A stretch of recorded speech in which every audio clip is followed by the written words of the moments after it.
This podcast contains mild profanity. Welcome to How the Heck Have You Been? The show where I call up some old friends I haven't talked to in 20 years and catch up with them. For my sake and for yours. Because we want to know, right? But before we get into it, if you're listening to this show, chances are you went to my high school, maybe even in my graduating class. And we are about to have our 20-year reunion in August 2024. So if you'd like to attend, check out the show notes for a link to the event. Also, if you have enjoyed the show and want to just give me a little bit of support, because it is basically a one-man show, please head over to artbymarker.com and buy some cool art or merchandise. It really does help, and it really does keep me going. Here's the show.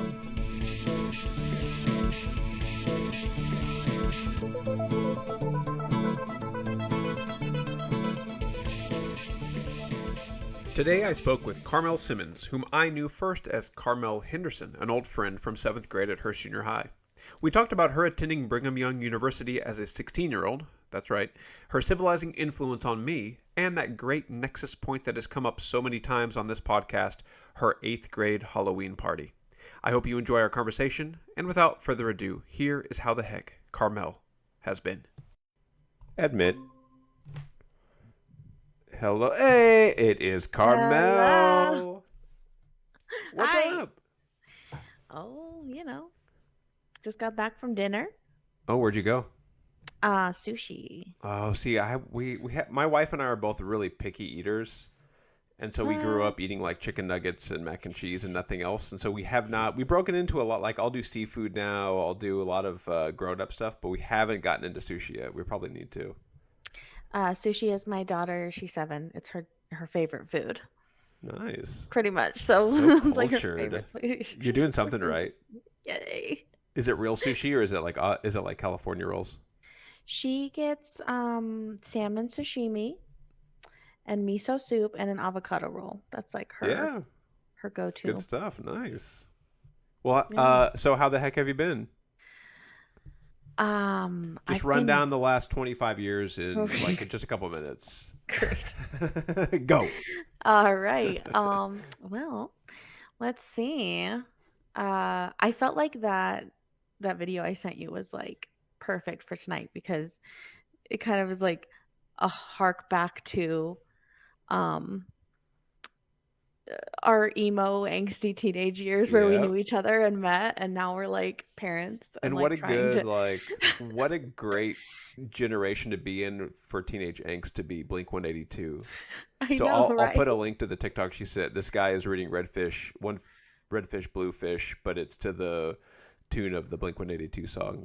Yeah, it's perfect. So it's great. In fact, I was playing a little bit as I let you in to the meeting. Love it. Okay. So we go back to 8th grade, 7th. We probably knew each other in 7th, but We mostly met in 8th. 7th grade. What was that? Our 7th grade English class was where we kind of Yeah, first Miss became Dunn. friends. Mrs. Dunn, shout out. Yes. I don't remember her first name, but she was definitely an oversharer. I think she was Julie. That sounds right. I actually She have was an oversharer. Yeah. No, I don't have the year. I have my 9th grade yearbook. But yeah, she would tell us about her travails with Mr. Rutherford. Do you remember Mr. Rutherford? That name sounds so familiar. He was the really uncomfortable science teacher we had in 7th grade. Oh my God, Yeah. yes. He got the beard. Like I think he had a goatee, but not a full beard. I still am traumatized by the fact that he rewound the Miracle of Life video.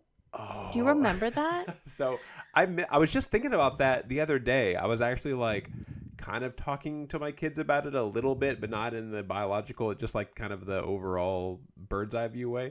But I just shot back to that. I missed that day for whatever reason, not because I was afraid or skipping school, but just because I was out that day. So I wasn't there, but I did hear he like rewound it and fast forwarded it so the Yes. baby came in and out. He was the worst, man. He was so mad. Oh, poor guy. And apparently he asked Miss Dunn out, and she like told the whole class how she shot him down and was like, no, I'm not going to go out with you. Or yeah, she like told us all about his love letters and stuff he wrote her. I remember that. Do you think now, having been a teacher yourself, and I just got out of teaching middle school, ha, do you think she was like bullshitting us? Maybe. I don't know. Like, That seems like a weird thing to BS kids about, though, right? Like either way, whether it was true or not, it's weird that she told us. You're right. It's weird either way. I'm not sure which is better or worse, but Yeah. that was fun. I remember he made some really like just kind of cringy jokes, and looking back, he would have totally got canceled if it was like the Oh, 2020s. 100%. I wonder Yeah. what he's doing now. I wouldn't even I'm repeat scared to some of find them, out. Yeah. but Yeah, so after 7th and 8th grade, you know, I kind of went you dubbed off. out. Tapped out. Peace. See ya, public school. I can't really blame you too much. That the public school scene can be pretty rough. Yeah, so well, it was even not because I like didn't like public school. Like I was fine where what we were doing. I had a great time in 8th grade and everything. But in my mind, I was like, I'm gonna go to med school and I need to get a head start because I don't want to be 28 and still in school. So Mm-hmm. I'm gonna homeschool and finish early, Yeah. right? So that's what I did. Nice. That in 9th grade, I ended up homeschooling and I finished high school in that one year. Oh, geez. Um, Wow. and so then I ended up going to TCC. I think it was called Mm-hmm. TCC at the time. Uh, Or After that, TCJC. It was TCJC originally, but now, yeah. yeah, now it's TCC. So I went there for my first year or two of college, and then ended up transferring out to Brigham Young University in Yeah. Utah. Uh, and I went out there when I was 16.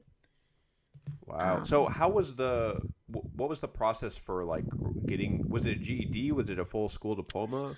Did you just like test out of a lot of it?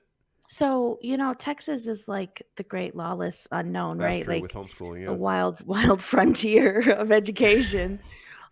So all you have to do in Texas, I don't know if it's still like when I was doing it, all you have to do is state to the world that you are a private school, and then you can. I literally printed my own diploma. So you didn't have to do any like No, examination or anything? no. Wow. I guess that's what homeschoolers do, right? They like choose their own curriculum and they, say that they've taught their kids what the stuff they need to know. Yeah. I've got some friends of friends who quote unquote homeschool their kids, and I was listening to that. I was like, "Oh, they're not really doing much from what I hear." But Yeah. so Yeah. what? So okay, so BYU at 16, that's pretty crazy. So what was Yeah, that because like? the reason why I went there, honestly, is because I was 16 and it was the only place my family felt comfortable sending Mm-hmm. me because it's Yeah. a bunch of Mormons, right? Right. So there's no drinking, no smoking, no whatever on campus. So that's why I was allowed to go there. But it was pretty much exactly like you would expect it to be. Not a lot of partying. I made some good friends in the dorms. Um, Obviously, the second anyone heard how old I was, I didn't go on any dates. Right. Yeah. Yeah. So there was no like boy drama until later. Um, Although I think there's the weird thing about that, I dated somebody when I was a freshman in college, and as long as you're less than 3 years apart, it's still okay. hmm, Apparently, I had to not to look into any that of at one the point. Yeah, I'm sure not to maybe any it. of the Mormons that I Yeah, in the more knew. conservative areas, maybe not. Yeah. But So yeah, I was there again in the sciences, I was like mm-hmm. trying to be a doctor for the longest. But the problem is I could not pass chemistry. Couldn't do it. It's a Don't beast. know what it was. Like me, I'm fairly smart. We were Mm-hmm. always like fighting for the top spots in the Yeah. grades and all that. Um, but it just didn't work with my brain. Chemistry, And I'm the same way. Chemistry never made sense to me. The math involved, I don't even know if it's math or just the logical stoichiometry, all of that stuff. I never understood how it related to the physical world, and so I'm like probably I would have been with you there with not being able to do well in chemistry. yeah. So like imagine me like I'm like 18, 17, 16 years old and like I have this whole life plan, you know. and then And it I'm in shattered. college. Like, yeah, I'm in BYU. I've gotten straight A's my whole life. I'm your Mm-hmm. textbook burnt out gifted kid now, like I never seen a B in my life. And then I'm getting C's, D's, F's, repeatedly in chemistry classes. So I'd like take it, fail it. I'd have to retake it, get a C, move on to the next level, fail it, retake it, get a C. And it was like miserable. And at one point, I'm like, I was in OChem, organic chemistry, and molecular biology. And I'm sitting in a Uh-huh. molecular biology lab, and all of my lab partners are sitting around, and we're like discussing the experiment for the day. And they start asking these questions to the professor, and I'm like, oh my god, I did not even think to ask that question. Yeah, yeah. Yeah, you And don't that even was know like what questions to ask, let alone what the answer might be. exactly, that was my epiphany at that point. I was like, it's you don't need to know exactly Yeah. what the answer is. You need to know the questions. And I bet And everybody around you was like, "Oh, she's 16 in BYU. She must be really smart." And then there's like all this pressure on you to be some whiz kid too. probably, yeah. Yeah. So that was like my epiphany. And that's like when I realized like I'm not doing it anymore. I had to change majors. I, spent some time floating around figuring out what I wanted to do.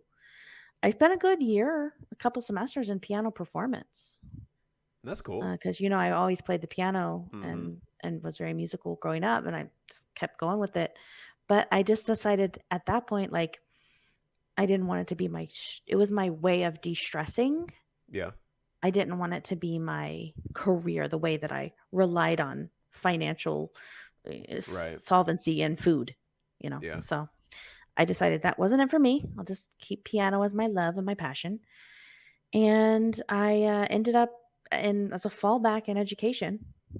And but when I got into it, I started asking those questions. And I started like really thinking and analyzing and really understanding like pedagogy and curriculum and instruction and the theories behind learning and all of that. And so like it actually was a good fit for me, even though I Nice. fell into it sort of. Yeah. So what were you thinking you were going to teach at that time when you transitioned in? Oh, I was elementary ed. Nice. Is that what you're doing Ele- now? I am out of the classroom now. Finally. That's funny. So I just talked to you may remember Katie, not Katie, Jessica Rader. Oh yeah.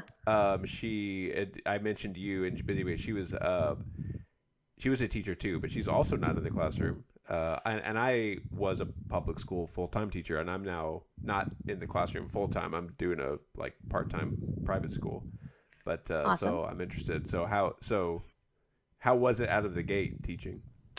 Out of the gate was it was challenging. Every first year teaching is hard. Yeah. I went from BYU straight to Houston to teach once I graduated because it was really one of my passions. Like I realized while I was in school that I wanted to work in Title One Mm-hmm. districts and to help students who are underserved. Like that was what I felt was my calling. That all students, regardless of where they're born or how much money their family has, deserves to have Yeah. access to high quality education. Um, so I have always kind of just made it a point, like I'm going to work in areas that don't always get good teachers. So I went straight to Aldine ISD in Houston. Worked in Northwest Houston for a while, 3 years, and then went to grad school in DC after that Oh, for my cool. master's In um, education. in school leadership. Yeah. Because I kind of always knew, even from the get go, like my first year teaching, I had an incredible principal, and she was really inspiring. And like from watching her, it made me realize that I wanted to be in school leadership too. So while I obviously didn't have enough background yet, enough experience to do it, I Mm-hmm. knew it was like the way I What you wanted to wanted to do. go. I was Hmm. the opposite. I was like, I would sometimes be in the principal's office talking to him about something and see everything he had to deal with at a full like great. This is a Grapevine High School. Dr. Jerry Hollingsworth, he was awesome, but I was like just being in there 20 minutes. Like I don't want to do this. I can't take on this. That would be so crazy. Yeah, that's so funny how people are, because it's like Hmm. y- there are people who want to be administrators, who are teachers who want to be administrators, or teachers who definitely do not. Yeah. There are teachers for life, and then there are people who become administrators that really shouldn't be. Right. Well, I knew Yeah. somebody like that, and not in a bad way, but I was like, I can't believe she left the classroom because she was doing so much good with those same kind of kids, or the underserved kids. She taught the on level senior year kids who were like they didn't go into dual, they didn't go into AP, they were just like probably not, most of them probably not college, on the college track, or at least maybe trade school or associate's degree. And so, but she was like so inspiring to them. And then when I found out she wanted to be a administrator, I was like, man, that's a wrong move. Like, you need to be. And so now she's teaching at TCC actually. So Oh, she's back in the classroom. So I'm happy about that. that's That good. she's still affecting kids. Yeah. But Well, I will push back on that a little bit, because I do think a good administrator is still affecting oh kids, yeah, yeah. in that it's really that their impact is expanded. Mm-hmm. So whereas when they're in the classroom, it's like laser focused, targeted to those 22 Yep. kids. Whereas if you're a really good administrator and you can actually enact change, at your school, like organizational change, um, you can affect Oh yeah, for sure. 500 plus. So I that's what I like about administrating, is you're working with teachers as an instructional leader, and you're helping to see an organization change over time. So that's like, you see where my brain goes. Like, I Yeah. get all, Well, oh, and I'm don't get me started. I'm so like focused in on things like that too. Like the strength of institutions is really important. And I'm just now getting like I had my girls in karate for a year last year. I'm like, oh, this is like there's a curriculum, and they go through it and they learn this and then they learn this and then they go to the it's like it just now has been occurring to me how important just like a plan is. Even though I've taught for a long time and I've had like curriculum and plans and stuff, but just seeing as a full like school, and then now they're in scouts. I'm like, oh, they start here with lion, and you build up a little bit of first aid. It's pretty, uh, you know, pretty vague, but they've got an idea of what first aid is as a lion scout, and then they go up to wolf scout and they learn a little more, and it's like super important to like you say, change the institutions and help them grow stronger. Yeah, absolutely. Sure. Yeah, so that's why I ended up going into school leadership. I felt like it was my passion, and while I love teaching, and I feel like I'm a pretty decent teacher, I just was more excited personally Yeah, about that's good. the school leadership. We need those. We need those too. You need good administrators. You can't do anything without a good administrator. Um, well, except close your door and teach. Yeah. Eventually, that's got to get done. Yeah. Let's go back though, because we've actually this has come up a lot of times in a lot of episodes, like with Matt Hartman, school. Anybody who went to Hurst Junior High, your party comes up, and I think it was was it Halloween or birthday? I think it was It was Halloween party. Halloween, but my birthday was close to Okay, Halloween, okay. so it was kind of like, yeah. And so this was like a this was like a major whatever in the It's a nexus multiverse, right? point A in nexus yeah, point. Yeah, yeah, that's yeah. the term. So I don't know, what is your memory of that party, and why That did you put it was on? Oh my god, why did I throw that party? That's a really good question. Well, you okay? So just start here. So you were always, in fact, I remember at lunch one day you identifying as a diva, right? You were like, because somebody mentioned the word diva, and I was like, I didn't know what that was, and you, Carmel, were like, well, I'm a diva. So if you need to know, it was just fun. I think you were probably being facetious, but Yeah. you were always this person who wanted to like do things and be, like be cultured and like have a Bastille Day party with Lauren and Laura and all of this stuff. So you were always like a mover and a shaker. Yeah. So there's in my understanding, there's three types of people. There are talkers, sitters, talkers, and doers.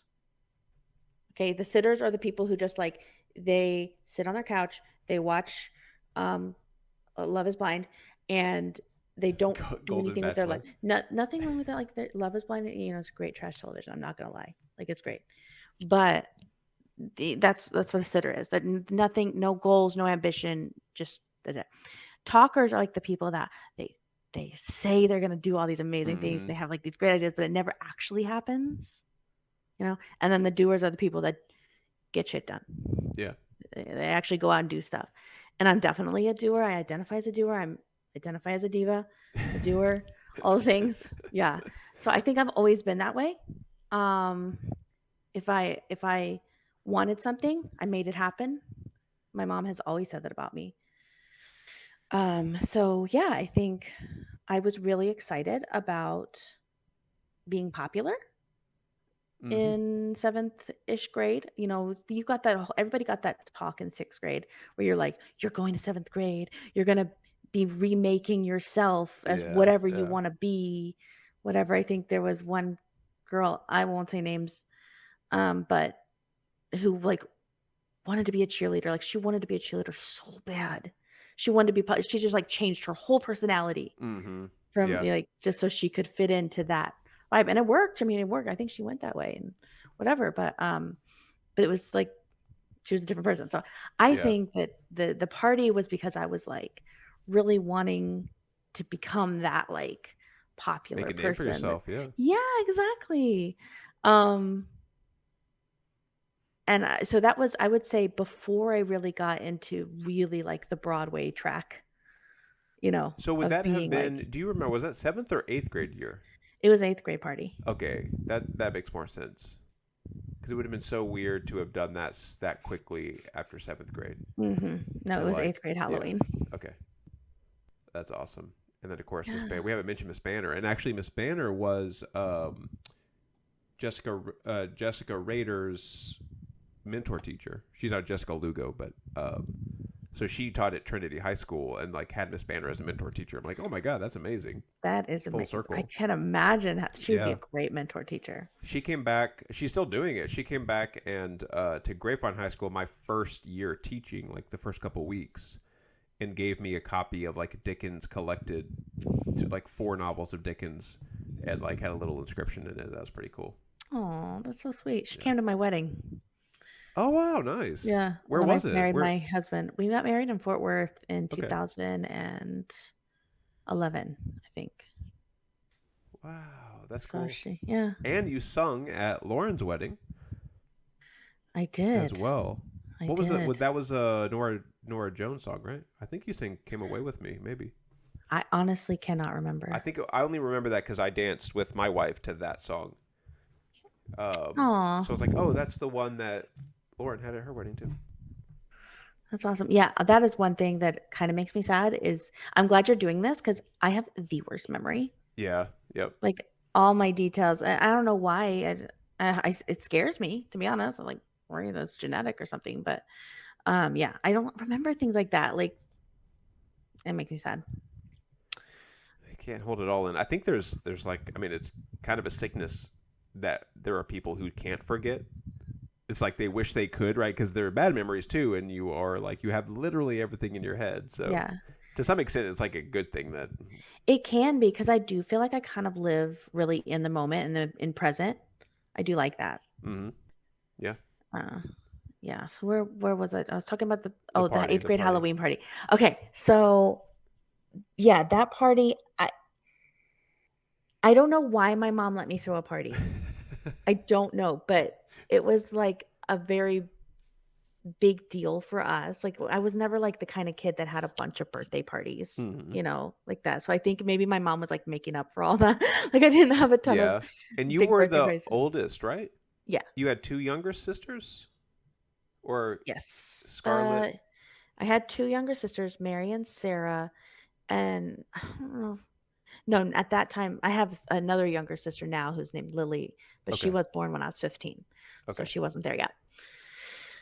Um and we had moved into that house when at like the spring of sixth grade. Hmm. So like I maybe it was like a new house, you know, 13, new teenager. I think it was kind of like that, just like a conglomeration of Yeah. life events. And my mom was like, "Yeah, let's throw a party." Lauren's mom helped. I think Laura's mom helped too. And we just, spread the word to the whole seventh grade or whatever. Yeah, it was cool. And Big costume party. because Matt Hartman's band played, was that? I talked to him about it, and now I'm forgetting exactly if it was Chris Hotze or somebody else that was in It was his. Chris Hotze and Matt Hartman, and then the girl, I don't remember her name but I knew her from 6th grade. Melanie, maybe? Maybe. Anyway, she was great. She and I used to play Xena Warrior Princess. Nice. That was Xena. Speaking of the 90s, Yeah, right? Lucy Um, Lawless. so yeah, after Matt played his parody of the Verona, Welcome to Verona, remember that in Oh, I think it was 7th grade. was it like No, a no, it was like Miss a Banner's play on class. my below my what's the song? Da na na na na da, my Sharona. No, it Or was was a play on the Green Day oh song, okay. Welcome to Paradise. Oh nice. So he Okay. played that and I was like obsessed. I was like, "Oh my You have god, to play at my that's party. yes, it was Yeah, like yeah, that." yeah. So that's how it happened. I think he maybe was excited because it was like a gig. Of gig, yeah. Yeah. To my memory, there was some drama with it as well. Oh god, But I'm sure probably. there was. I don't know. Anytime a band is playing and setting up and breaking down and have a set list, I don't know. I just remember. So I remember something, but I don't remember anything Same, specific what it was. same. But Speaking it was fun. speaking of memory, so you taught me two vocabulary words that I'll I never did. forget the definition of because I Okay. I remember I came in one day I hadn't studied for vocab probably, and you were like, "Mark, you are a promiscuous peroration." And I was like, "What? What does that mean?" And it means like a slutty conclusion, basically, which makes no sense, right? And so, like, I will never forget that.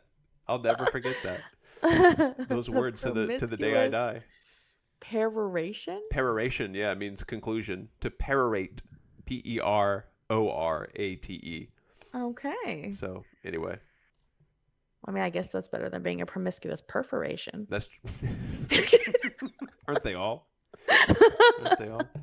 Um, oh man, and then yeah, and then I always thought of you. And I mentioned this to Lauren and Laura when I had them on as well. That I was just grateful that you kind of civilized me, right? There's that old adage that women civilize men. And so, I was just this stupid, wacky 8th grade boy. And you like introduced Toby and me to musical theater and to, like history, like French Revolution and French the Revolution. Scarlet Pimpernel, like classic popular novels and stuff, and going to the Renaissance Fair. So Oh I yeah. always appreciate that about And do y'all. you remember when I don't know if I think you were there. Did you go to the Bass Hall with us when we went and saw the um Macbeth? I Were you at don't that? think so. I went with Lauren and her mom to see the Phantom, but that was at the music hall, Fort Worth, or Dallas Music Hall, not Oh. at Bass. I feel like there was something we went to and we were all wearing plaid. You remember that? no, no. So Sounds like something we would do though. we were you at the Renaissance? You must have been. That might have been ninth grade though when we went to the Renaissance Fair. I 100% went to the Renaissance Fair with Okay, y'all. I don't remember if it dressed was 8th or up ninth and grade. yeah, in dresses. And there's that picture on Facebook actually. And Mhm. Catlin, who has Mhm. since passed tragically. She's come up a couple times, but she's in that photo as well, which is so wild. Yeah, I love that photo. That feels like even though we're in costumes, it's still somehow so pure 90s Yeah, or yeah, the yeah. early 2000s, you know? It's like what was the movie with Heath Ledger, where he's like medieval times, but they have like Queen playing in the background, A Knight's Tale. Kind of like Yeah. that, right? They're like at the Yeah. Ren Fair, but Yeah, it's totally. 100%. still grunge playing in the background. No, I sometimes wonder like it like the French Revolution definitely felt like my special interest, you know? Yes, Like- yes. It was pretty much mostly French Revolution stuff. But yeah. to be fair, we read Tale of Two Cities. Uh, Again, I can't remember that because we both. So Miss Banner taught 8th and ninth grade, Mhm. which is why I'm having trouble remembering. You read Tale of Two Cities in ninth Okay, grade. I yeah, know because I read it alongside you guys, but at home. but yeah. So we did that. We You read celebrated. Frankenstein too? Yeah, well, we were supposed to. I didn't actually read it. Frank, We did. I did. I wasn't even in your class. I read Oh, it, dude. Thomas Manor. I have since read it and taught it, and I understand why I didn't read it as a ninth grader because it is a little slow and dry for Yeah, for a you ninth know. grader. I mean, it's baffling that Tale of Two Cities grabbed my interest so much. I think I just like the flowery wordiness of it. Hmm. But with Frankenstein, I mean, it's a great novel. I've learned to appreciate it, but um, I don't like. I've discovered I don't like epistolary novels that are written as like I could never do 50 Shades of Grey because it's all like messages back and forth to each other, and I hate that. I hate that framing. I can think of many reasons why I didn't want to read Fifty Shades of Grey. It's not just that. But yeah, I um, hear you. so French, yeah. So you also, I mentioned it, the Bastille Day party. That was one of the first, I think. I think that was one of the first things we all did together, the five of us. Probably. Lauren, Laura, Toby, and you, Yeah. and Callan. I think she was there too. Did Lauren and Laura talk about the Bastille Day party? Just briefly. I don't remember much about it. I remember just y'all were dressed up. I think you just wanted a reason to dress up. Most likely. We were like closet LARPers, you know. Yeah. We never would have admitted it, never would have actually like gone out and sword fought and nope, I take that back. We did do that. Anyway, long story. But no, I we were really, really into classic literature in general. So it wasn't just the French Revolution, but the Scarlet Pimpernel like kind of kicked that off. So Mm-hmm. we used to write like fan fiction even like Yeah. in the style of that type of literature. And we were still kids. Like that is one of the things that I think about actually the Bastille Day and that whole time. When I start to think of like middle schoolers as adults or as older, they're Mm-hmm. not. They're still kids. Oh Like yeah. we were literally still playing with dolls, you It's know? hard to. It's so weird as because I've taught primarily ninth grade, and they're 14, 15, and they seem like adults. Like they seem socially so mature. Like socially, they're so comfortable interacting with each other that you have to remember. Like emotionally, sometimes they're not there. Intellectually, they're not. I'm always shocked when I read their essays. I'm like, this isn't smart at all. I thought you Yeah. were smart because like they That's are right. They just haven't built up that exactly. intellectual strength yet, but they're like so witty and sarcastic with each other and so smart when it comes to talking and joking. Socially, yeah. And so, So we yeah. were like that. We were very childlike in a way, like but getting to the point where we could do more. So that's why, we created these reports. We made the cake. We built a life-size guillotine out of cardboard. Like Yeah. you Which is so, it's surprising to me that you didn't. I wonder why you felt that you were wanting to do med school because you seem like such an arts person, right? Like just looking back about Absolutely. how much you were into classic literature as a 12-year-old. Yeah. Um a lot of it I would say was expectations of my parents and Mm-hmm. and family and um I was always expected to I don't know, my mom always just said, "You'll be a doctor." And I just went with it. When I started to develop my own passions and loves of, literature and theater and music and things like that, it was always kind of pushed down because Mm-hmm. you can't ever be successful doing those kinds of things. Well, So, it's yeah, man. And you're probably feeling this too as a parent. Uh, it's like how hard do you push your kids?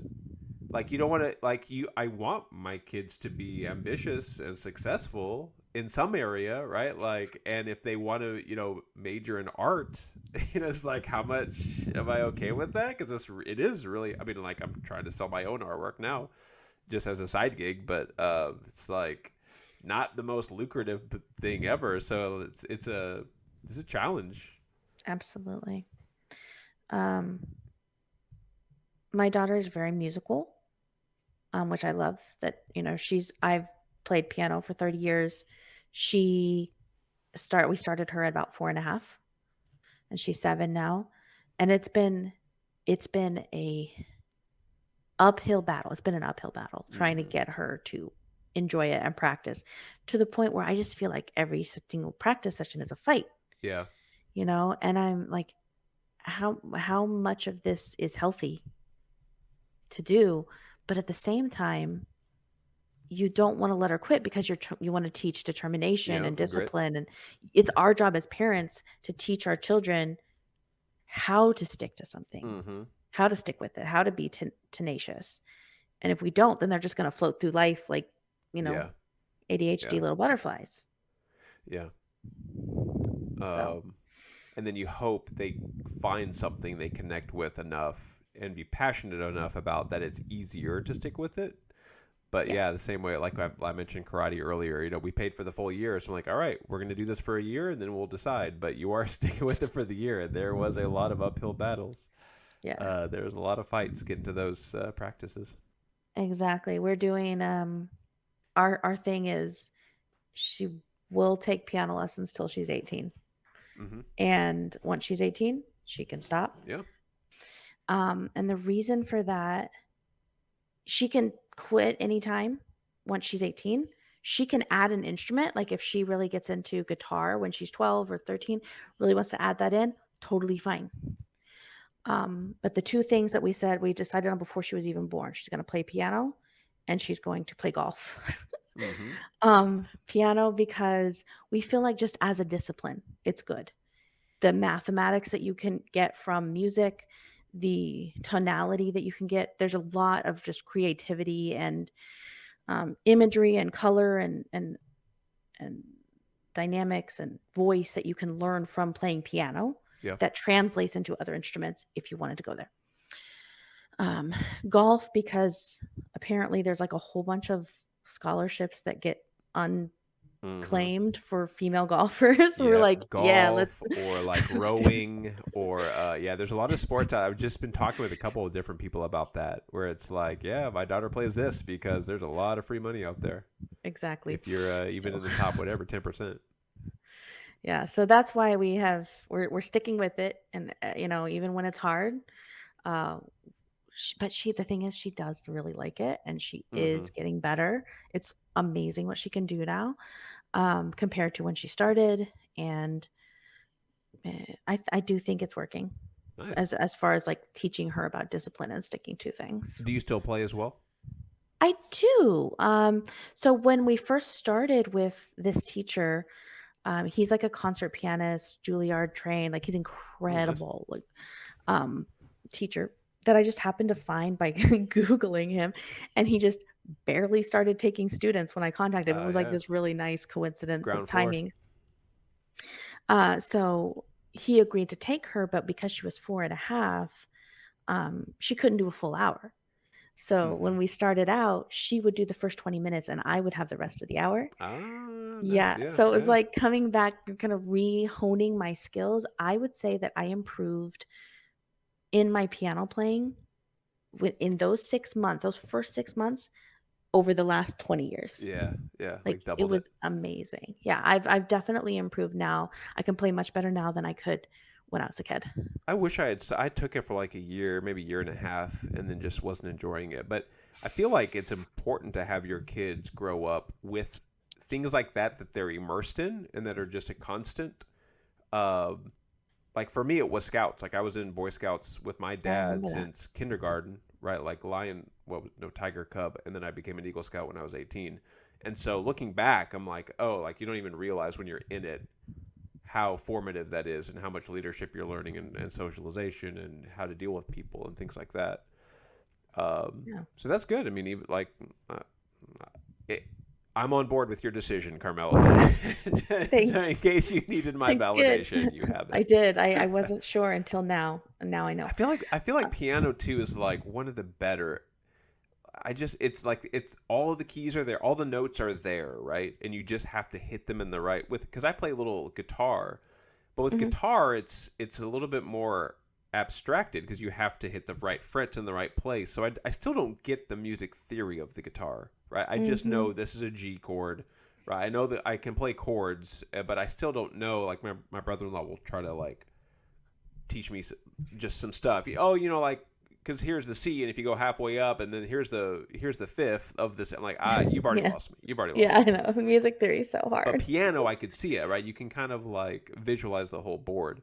So Exactly. it'd be So she's been having like she's been enjoying piano, but what she's been enjoying a little bit more, we've noticed that she really got into like electronic music. mm-hmm. And so we ended up getting her like a whole recording studio set up Nice in her room. mixer type thing. Yeah. Yeah, so she does like garage band loops and makes different songs and all that kind of stuff. It's really pretty impressive. So she, I think for a while said she wanted to be a geologist and a DJ. Oh, cool. So That's a I'm nice little down. I'm mix. down with it. I had Speaking a of, here she is. hello This is my friend, Mark. from 7th grade. She's also very much an artist. Yeah. She actually, I had her. I think I ordered one of your Oh pieces for yes, you her. did. Yeah, Yeah. I did. Was it one of the customized ones It where I was a put her name? dinosaur one. Yeah, where you Yeah, put my name in it. nice. Yeah, I forgot about that. I'm surprised I it was a forgot few about years that ago. because like I'm always just shocked and awed when people support me. I don't know why. It's like I don't know. I've just always considered it like random doodling, and then like people are paying money for this. This is weird. The people are willing to like throw a couple bucks my way to say, No, it was always amazing. I remember your bedroom in 8th grade, uh 7th huh, grade, when you had the maze on your wall. yeah, it's still there. I still think about that. Are you serious? Yeah, it's still there. We're probably gonna help Dad sell the house. He's kind of in a position in his life where he probably shouldn't be living alone anymore. So we're kind Yeah. of like transitioning him out of the house. So we're getting it all ready. But I yeah, gotta paint over I know it. probably should. Take a picture. You have more Yeah, pictures of it?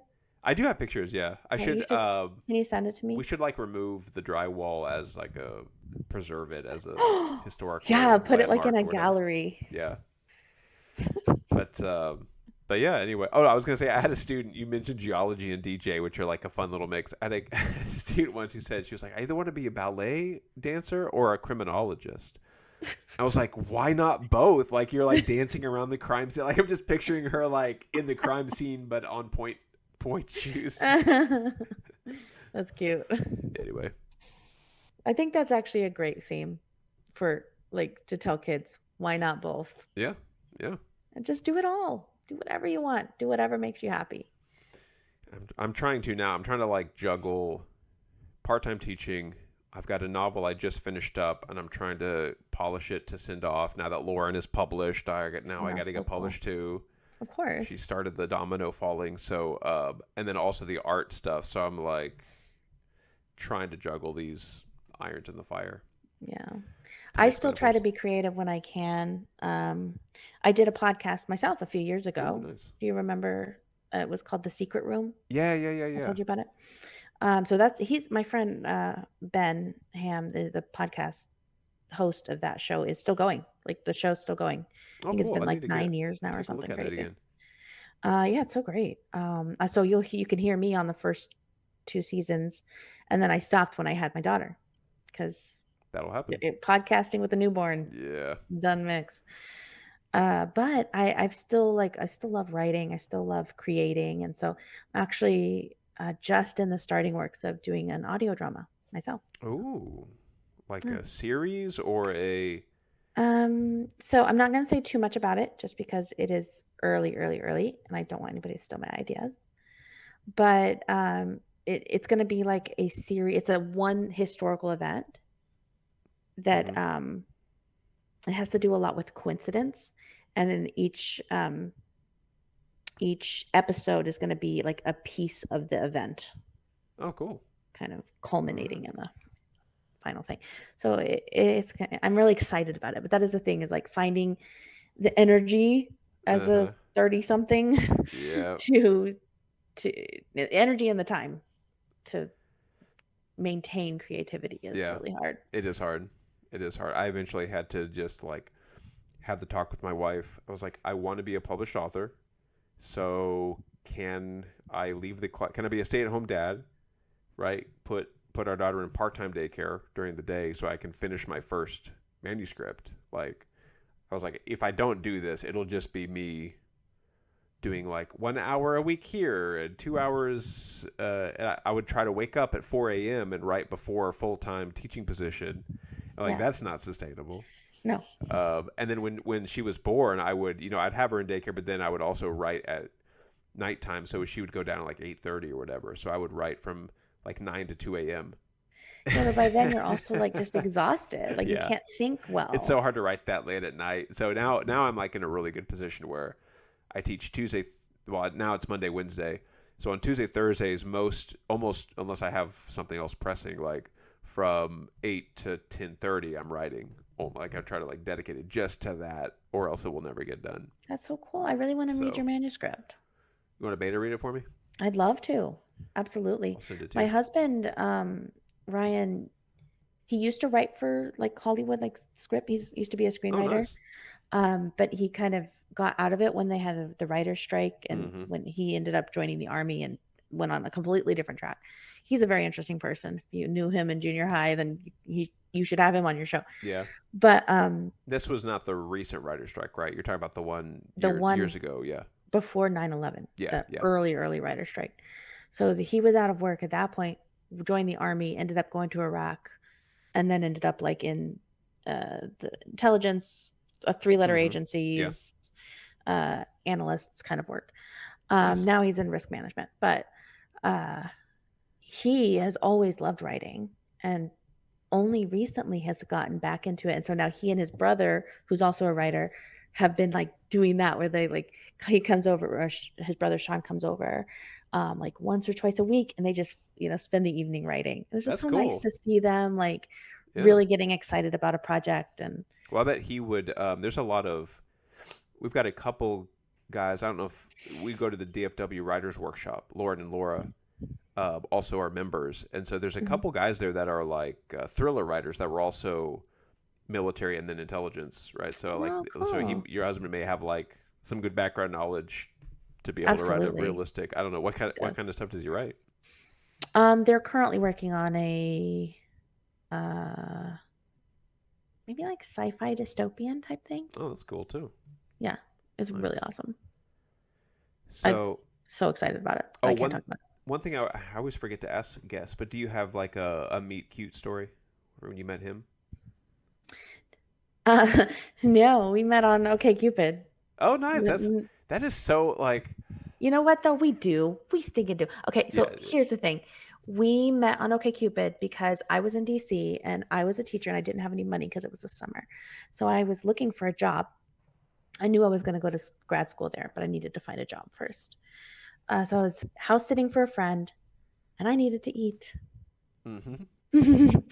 So I changed my network on OkCupid to, to DC so I could find some dates so I could go to dinner. Yeah, yeah. And I ended up meeting him. Um, and we hit it off and went on a second date while I was still in town. And he said, "So, like, when can I see you again?" I was like, "I don't know. Next week I'm going to be going back to Houston." He's like, "Oh, well, what's in Houston?" I'm like, "I live there," because I hadn't gotten a job.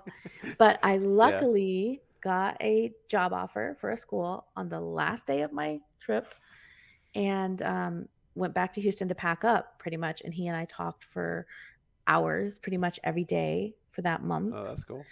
Um, and then our third date technically was I was driving my stuff from Houston to DC. He flew one way to Nashville, Mm-hmm. met me in Nashville, and we had a 13-hour road trip for our third Oh, date. that's good.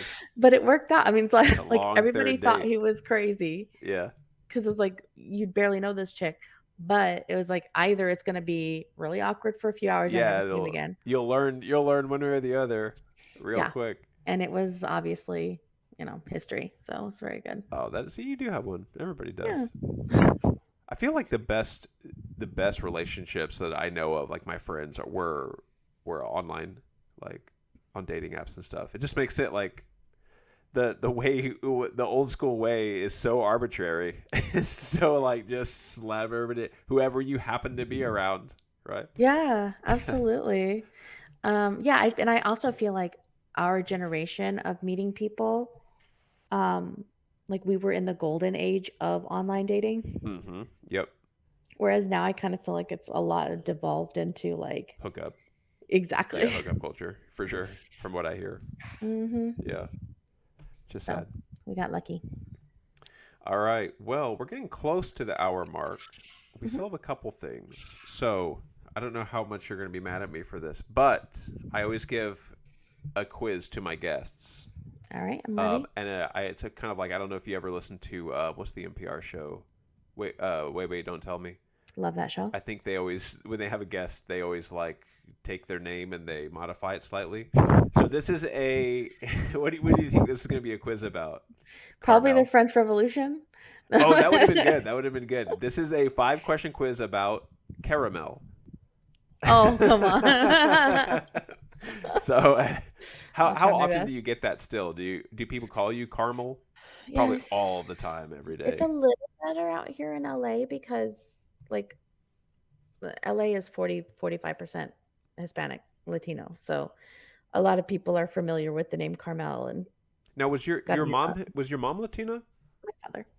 Your father was? I Mhm. don't think I ever really met your parents You didn't, much. I didn't grow up with him. Oh, that's right. So That's right. Okay. my stepdad was Oh, from okay, okay, Texas. okay. But do you speak Spanish? You like do you? I do. I'm Did not fluent. I so you didn't didn't grow learn. up speaking it, right? I learned from what's her name? What's that Growender, lady? Miss Growender, It's and Goldberg. yeah, yeah, yeah, That's where I started learning. yeah. But oh, I will tell you this before we get into your quiz. Um, I so my father is technically has like he's naturalized now, but he was born in Mexico, so he's I have Mexican citizenship, but I don't have the paperwork yet. I found out that because Mexico was a colony of Spain, I can get Spanish citizenship. Oh, And nice. so we're really like excited about the idea of getting EU citizenship at some point, um, so that we could maybe move to Europe and actually afford to retire Yeah, and or have our daughter go to college or something. that'd be cool. Yeah, So yeah, like I was super excited because I can use my use Mexican that to make it a citizenship. lot, cut through all some of the red Exactly. tape. Yeah. So I've been in the process of like it's a whole thing. I have to get name changes, passport, blah, blah, blah, all this stuff, and because it's at the consulate, it's all in Spanish. Mm-hmm. So my Spanish is not Get quite that good enough. Duolingo out. Get the Duolingo Exactly. app and I had start a learning. tutor for a while. I talked to a lot of my students' parents at my Yeah. school in Spanish, so I use it a lot more now. But I'm not fluent yet, but I will be someday. I speak a little bit, and I have a good enough accent to like surprise my Hispanic students, not to impress them, but to at least surprise them. Like when I say stuff, they're like, "What? You? Yeah, wait, yeah, that actually sounds kind of right." Ugh, Uh, anyway, yeah, it's funny. that's It's funny. great. I mean, being in Texas, of course, is super useful all the time, Mm-hmm. uh, and especially my school specializes in soccer, and so we have like it's like half. I would probably at least half are Hispanic kids Oh wow. because it's such a cultural phenom there. Although it's growing in Yeah. Texas, I know Texas like DFW is a huge magnet city for a lot of soccer stuff, Interesting. or it's becoming that way more, from what I understand. Um, Yeah. So I do like less than when I was a kid get made fun of for my name. Mostly people are better about it. And I also like usually like at Starbucks or whenever I'm introducing myself, I'll just say I'm Carmela. yeah, yeah, Just add the A. It's like a lot easier. So yeah. it's a pretty name though, Carmel. Thank you. Carmel.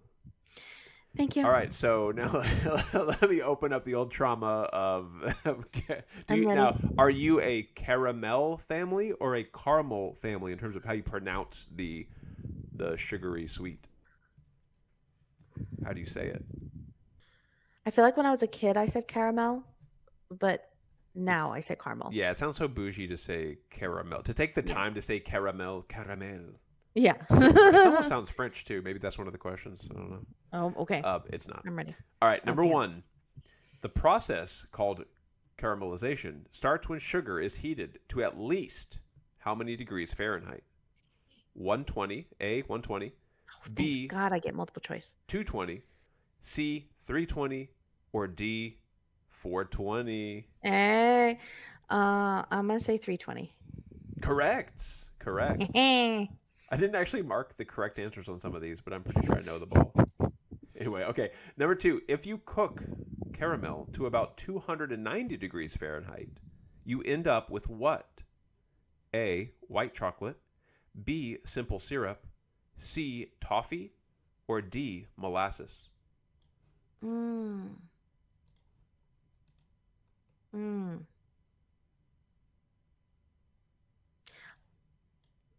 I think it's toffee. Correct. Two for Okay. two. Two for two. I think this next one's kind of easy. I meant to change the wrong answer and then I didn't. Which of the following is not a typical ingredient in caramel? A. Sugar. B. Fat. C. Milk.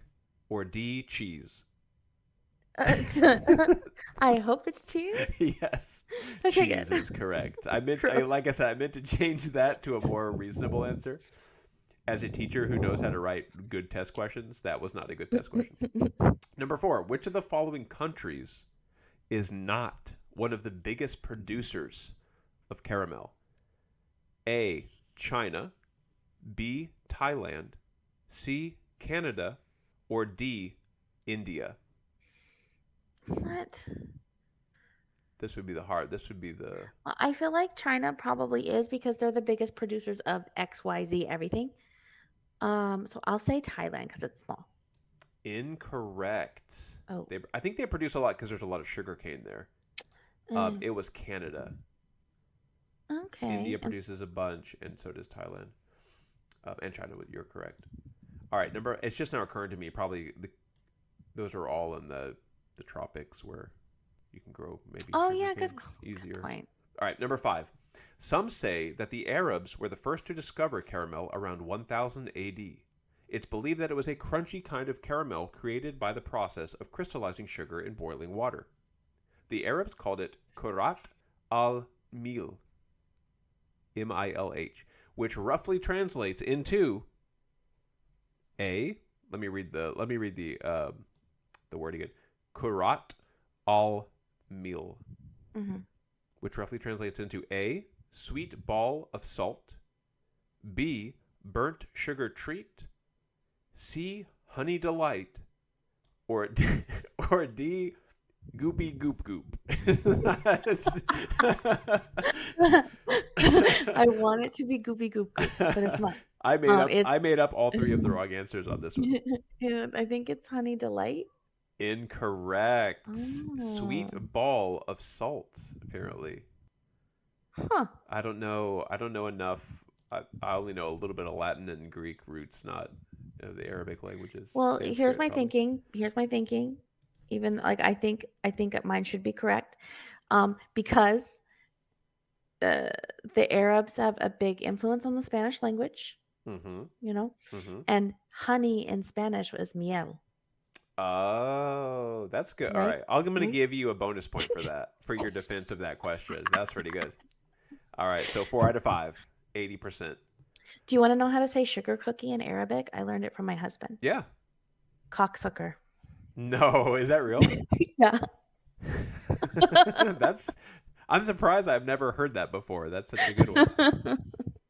I mean, that's bringing to mind another one of those that's like a bad translation.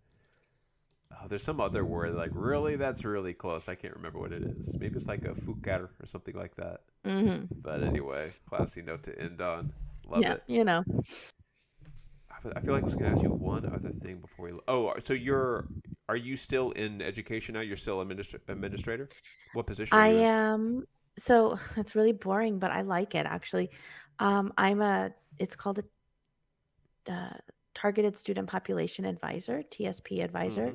So I work with all of the programs and budgets and compliance for Title One funding Oh yeah, yeah, yeah. Okay. and TSP funding. So the TSP funding comes from the state, Title One funding comes from the federal government, and because of the money coming from those sources, there's certain requirements for um, how we spend it and how we use it. Yeah, We have yeah. to have a plan written. So I get to Mm-hmm. write the school's strategic plan, which me talking about strategy earlier and organizational change, like I love that crap. So Nice. So I get to Title write One, Title One is that, and then isn't it Title Six? That's the gender one. That's like to make Title sure. 9. Oh, Title Nine. Mm-hmm. I really should know more about that stuff, but You're in private school now. You don't have to worry about it. that's true. But yeah, so I do. I'm out of the classroom. I spend a lot of time like on the instructional leadership team, working with the principal and assistant principal, but just with the way budgets are going right now in school districts, like getting a job in AP or principal position it's really hard. Difficult, So. yeah. And there's so few of those positions statistically, right, compared to others. Yeah. So I'm happy. Cool. I every day I say I'm gonna quit tomorrow. I'm gonna quit tomorrow. And of course, like the dream would be to do like, I would love to do like working from home teaching, Mm-hmm. like teaching on Zoom, and maybe teaching English if we move to Spain, and then being able to have the time and energy to do my creative things. That would be fun. I think that would be fun to teach English as a second language to Oh yeah. non-native speakers. Half of my job is working with the English learners at my school. Yeah. And so I definitely really enjoy that. Nice. Cool. All right. Well, I want to say thank you for sitting down with me, taking the time, and I have my, I don't know what I would call it, a validation. I already said validation earlier. A little mantra that I give all of my guests. So, Carmel, because of your diva spirit and civilizing influence on me, I am sincerely grateful and better for having known you. You are one of the hundreds of kind, generous, and benevolent people I know in a world where we need every single one we can get. So keep being awesome and doing awesome things in West Coast schools. Thank you, Mark. Yeah, thanks for doing it. And we'll do this again in 10 more years. Look for my... I love this. This is so much better than a reunion, though. Seriously, like a high school reunion. This is so much better. Where can we find your podcast? You can find it on Apple iTunes Podcast. You can find it on Spotify and YouTube. I post a video. It's not this video. It's just the icon on my YouTube channel. So I'll blast it out through Facebook usually, but then I can message you because I know you're not on Facebook as much. I don't do the Facebook anymore. No. But Instagram, I can message you the link and then you can send it out. Yeah. So, and then this will air like early June. I start shooting them out in the summers. So. I love it. Okay. Cool. Thank you so much. All right. Thanks, you too. Enjoy your night. All right. You too. Bye. All right. That was the show. Thanks for listening, everyone. Today's episode was recorded by Mark Dye. Our editor is Mark Dye, and he is also the executive producer. The intro and outro music was composed by Mark Dye in high school. It's really just me doing this. To support the How the Heck Have You Been podcast, visit artbymarker.com and buy some cool art. Thanks, y'all.